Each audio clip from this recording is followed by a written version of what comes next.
The Gators fall 26-7 to Miami, and a lot of that in part to the complete masterclass that this offense put on, sponsored by none other than Billy Napier himself. All right, friends, not only has Billy Napier struggled as a head coach at UF in a lot of departments, okay, now I understand talent retention and recruiting has been on the up and up for the Gators, and they ended the season last year on what I thought was going to be something they would really carry into and be a threat this year.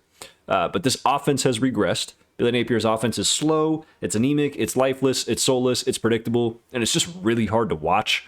Corey Heatherman made them look like children out there. And more than that, what's concerning is DJ Lagway has regressed. A young man who has loads of individual talent has just looked extremely uncomfortable and lost. Very inaccurate, all over the place. And the most alarming part of it all is this Florida offensive line that I heralded and a lot of people had heralded before the season as one of the best lines in the country. Austin Barber, Jake Slaughter, some of these guys on this line, and it's just been abysmally bad from the Gators. So enough talking. Let's get into the film room and let's see, just from this Miami game and the small sample size of, again, not good offense we got out of this one, what in the world are the problems for the Florida Gators offensively? First play here, friends, 3rd and 7. We're going to see a little bit of a check down. Lagway slips. We just, get it out there. Oh, yeah, we can make a play. Nope, there's nowhere to go. Miami swarms to the ball. 3 and out when we really need points already. We're down 7-0 that fast, no surprise.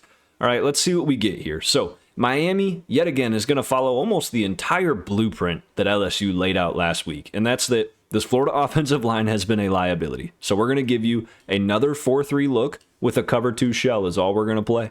That's what LSU did 95% of the snaps last week. That's what Miami's going to do this week. Now, here's my problem with this play design from Florida and Billy Napier in specific, okay?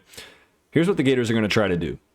To me, we know the routes are going to have to develop for a little bit, right? It's 3rd and 7, so I can't be too mad at this being a long developing play, but Lagway immediately looks this off very fast, and this almost just felt like a designed dump to the running back. It didn't even feel like this was a check down. It felt like what we tried to do was get Miami to flow this way. As we took these 2 routes out here, I don't know if we just took a wild guess without any kind of coverage recognition and thought, oh, maybe they play man. You know, maybe we can shift the entire field to the wide side. We're not going to utilize the wide side, no, because why would we do that? All right, we're going to shift the whole field to the wide side, and we're going to bring Jaden Baugh out here to the short side of the field, all right, and just hope that nobody's there, and that on a 3rd and 7, when this is really like a 3rd and 3, maybe 3rd and 4 kind of a play call, that he can get out there. Now, here's the biggest thing is Miami's sitting in a cover 2. We've already established that pre-snap. Have the Gators? Probably not, all right? And again, this may not have been the design, but then the next problem is that Florida cannot find separation anywhere on the field. Either that or DJ Lagway has no time to throw it. But then again, to counter that is the coaching does not aid that by any stretch. There's no kind of a quick delivery. There's no scheme or anything to try to get some rub routes, to try to beat a cover 2 with something quicker developing. And what does Miami do? They're just going to sit on this. It's cover 2. We're sitting on this. We're waiting for this. I don't know if we just think that we're going to somehow shade them all the way off that. And Billy Napier's obsession with the short side of the field also confuses the life out of me. So I'll go ahead. We'll click play so I'm not talking your ear off this whole time. But look, we're going to see right where my circle's drawn. Okay, this is just free. I don't even have to do anything. Contact is made right at the line of scrimmage. 3 yards behind it, damn near. And it's just the flow, the entire defense is coming. We got a safety that's going to come. We have another secondary player that's going to come. We have no blocking, as we can see. It's just, hey, Jaden, go pick up 7 yards and break 4 tackles for us, all right? That's exactly what this play is, and that's exactly what we see. Miami swarms to the football. We break the first tackle, but 1, 2, 3, 4, 5, 6 orange jerseys all around the ball, and just not good. Not good at all, friends. Second play here, 3rd and 3, need it. Already down 10-0, not looking good offensively thus far. What do? We throw this thing about 5, 6, 7 yards into the sideline and 3 and out. What do you know? So what in the world happened here, and what would I have liked to happen? So again, Miami's given us just such a base 4-3. We're going to run motion. They don't follow the motion. All right, so I hope we can recognize the fact that it's not man-to-man. There is a single high safety back here. I don't have all 22, so Florida's got 11 guys, so this is it. This is what they're showing you, all right? But they're not following the motion, so we know it's going to be some iteration of a zone coverage. What is it going to be? I don't know. I'm not sure if DJ Lagway has been coached how to read that from Billy Napier in this offense. I genuinely mean that. But let's watch this play here. All right, we're going to bring Hayden Hansen across. We're going to leave the end unblocked. The offensive line actually doesn't do the worst job in the world on this play, considering how bad they played in this game. Hayden's going to come down, put a good block here. But here is my problem, is how long this takes to develop the run fake on a 3rd and 3. It is so bad and excruciating that it takes this long. I want you to recognize how far Miami is playing off. Like, they are not even respecting you. They do not even care. And their eyes are in the backfield. Like Vernell Brown, probably your best weapon, at least up to this point this year for the Gators, your most consistent weapon, all across special teams and offense. He's got how much speed? We have a lead blocker. What I want to see from this offense that moves at the pace of molasses, like a literal snail, is just forget the 5-minute play fake. When Vernell starts turning this up the field, he has more than enough room to catch this football and get to the sticks. Get me a first down. Like, put me near midfield, get me a first down. Let's live to see another set of downs. But instead, no. What we need to do on a 3rd and 3, mind you, is run the longest developing play action possible to the point where these corners are still sitting, they're still waiting, and all we've done is just run into them. We've ran into the coverage. What are we doing? You guys, I get fired up because of my love for football, but also it's like, when they're giving you this, my goodness, like, count it out here. 1, 2, 3, 4, 5, 6, 7, 8, 9, 10 yards off. We only need 3. I got a lead blocker, and I got a guy as shifty as Vernell Brown just throwing the ball.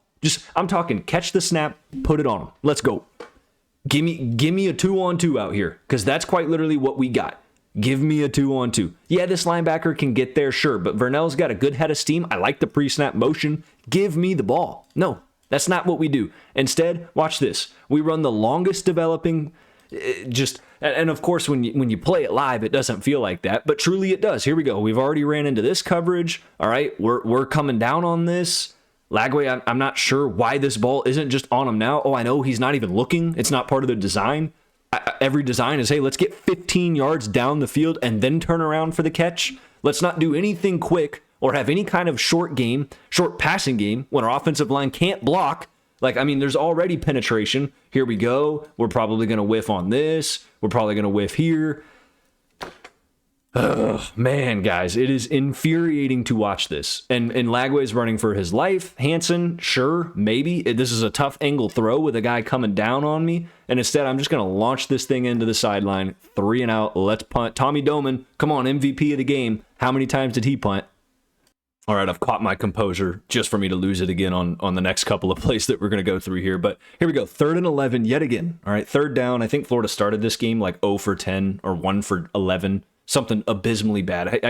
Who am I kidding? They had 32 yards of offense in the entire first half. All right, so it's no surprise they couldn't convert a 3rd down. Obviously, they would have to not be able to. But again and again, between both LSU and Miami, a cover 2 shell, 2 deep safeties. All right, we're going to give you a 4-3 look. We're really not doing anything special. Yet again, we are daring you to read a defense, find weaknesses in cover 2. All right, guys. What are the weaknesses in cover 2? Here, the seam, really attacking the middle of the field more than anything. I guess I would say what I would just like Florida to do, and we do with our routes, is attack the middle of the zone. The middle of the zone. We're going to drop into this coverage bubble. We're going to drop into this bubble, right? Deep half. Attack the middle of the field, all right? This is just a culmination of everything. The route is there, but is the coaching there for DJ? Why doesn't he throw this football? Why doesn't he thread the needle in the seams anymore? All right. If he doesn't have time to sit back there and wait for these routes to develop or get to his 2nd and 3rd read, his first read needs to be right here in the seam. Thread the needle. If you have to throw a hospital ball and that's the only way we can move the football, then let's grow up, let's man up, and let's do it. But it doesn't happen. Yet again, I want you to watch this. All right. I don't have all 22, so it's extremely difficult to see. But when he starts to lean here towards our slot receiver, this needs to be turned, and this ball needs to be thrown. We're looking at it. We're looking. But last week we threw 5 picks, so I'm nervous, coach. I'm nervous. You haven't instilled any confidence in me. You really haven't made my life easy, so I'm not going to throw this football in any window, whether it's, 6 feet wide or a foot wide. I'm not going to even try to thread a needle into a window because I am petrified after just threw my pen. I'm so frustrated after what you put me through last week. I'm trying to pick it up. I need it. I need something to hold on to through the stress of this.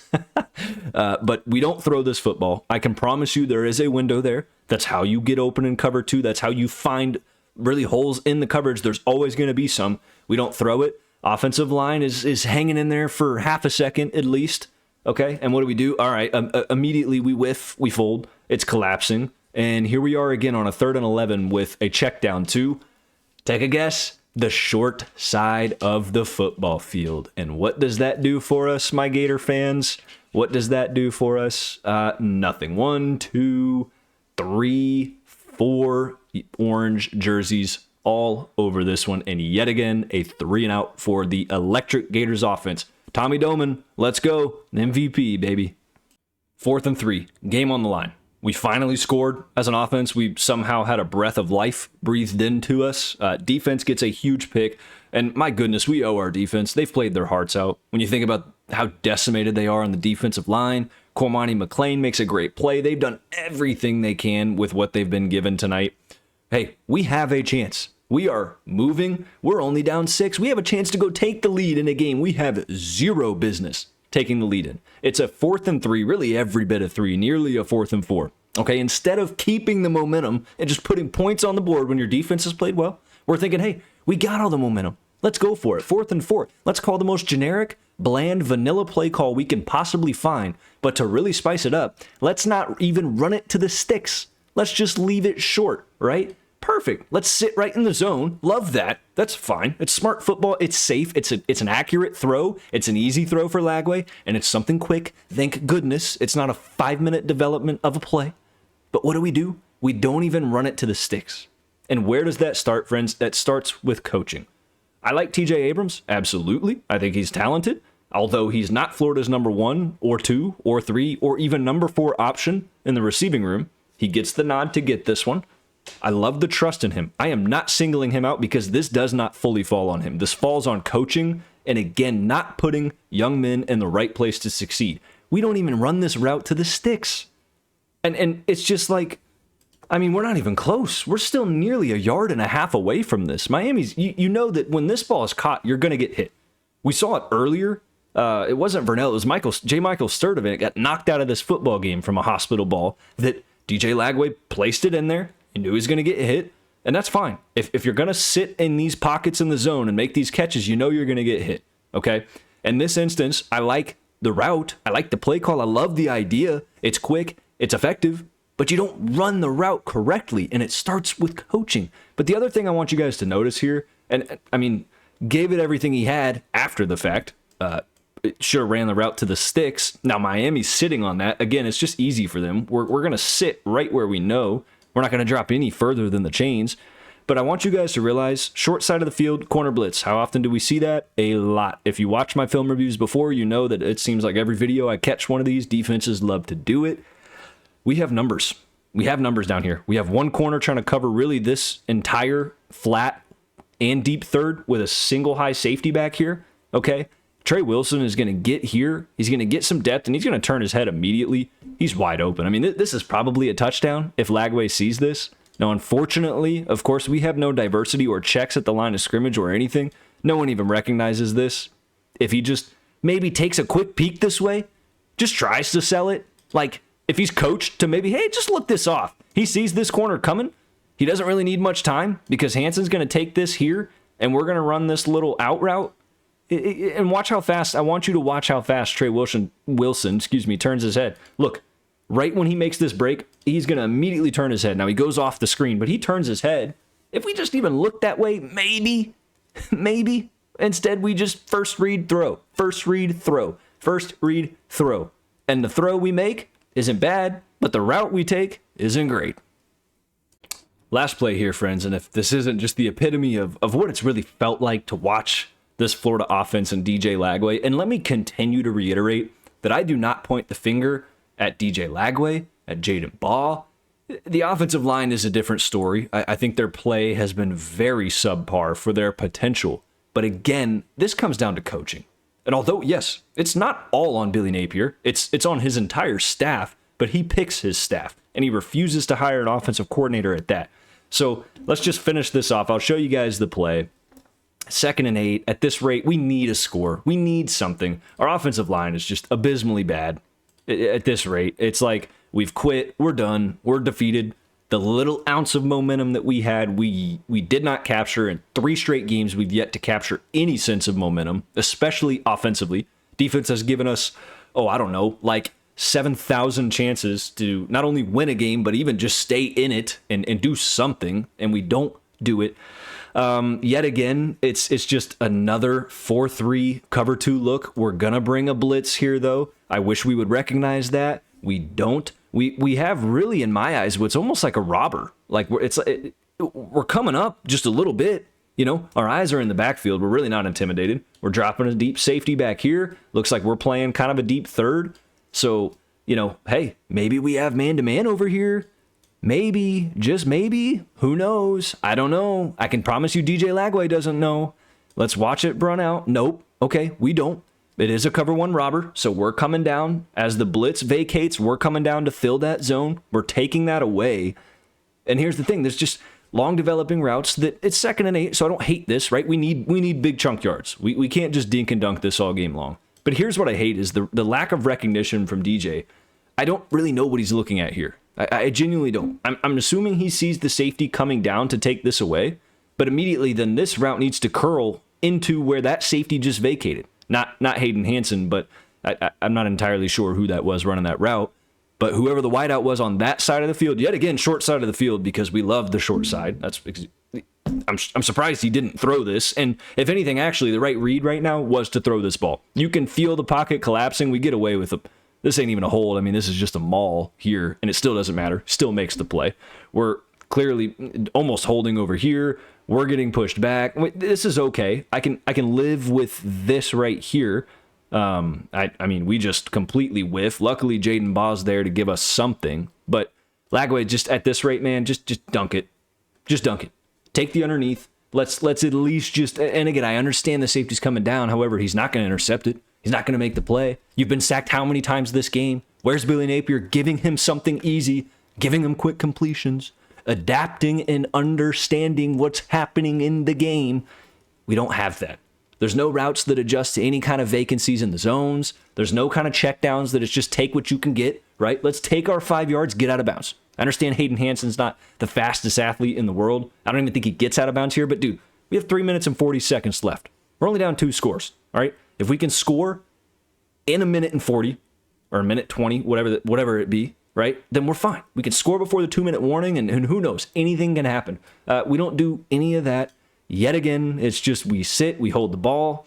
We hold it for really the very little time we have to even hold it. And we even keep Jaden Baugh in the backfield to block, and we still cannot block this Miami defensive front. The blitz gets after us, and we get sacked just bad. Friends, that's all I got for this video. I appreciate you guys tuning in. I apologize for being so negative. I typically don't like to be this negative, but look, I'm passionate about it, man. I get fired up. And when there's a team that has as much talent as the Gators have, and they're being held back from just these little things and really just coaching, which is the most important thing. And when you sit and you watch at the same time as this game, Indiana put a 60 burger on a very good Illinois team, and how effective that offense was and how well coached that team is against Curt Cignetti. And then you watch the Gators play. And again, I'm not comparing Miami to Illinois by any stretch. I'm comparing really Curt Cignetti to Billy Napier, and the difference in just cohesion, chemistry, effectiveness, like all of the little things in the sport of football. So that's where I come from. Not negativity, I swear. It's just love for the game. But I appreciate you guys for tuning in. Thank you so much. If you haven't already, subscribe if you like the content, like the video if you like the content, and I will see you guys in the next video. Thank you.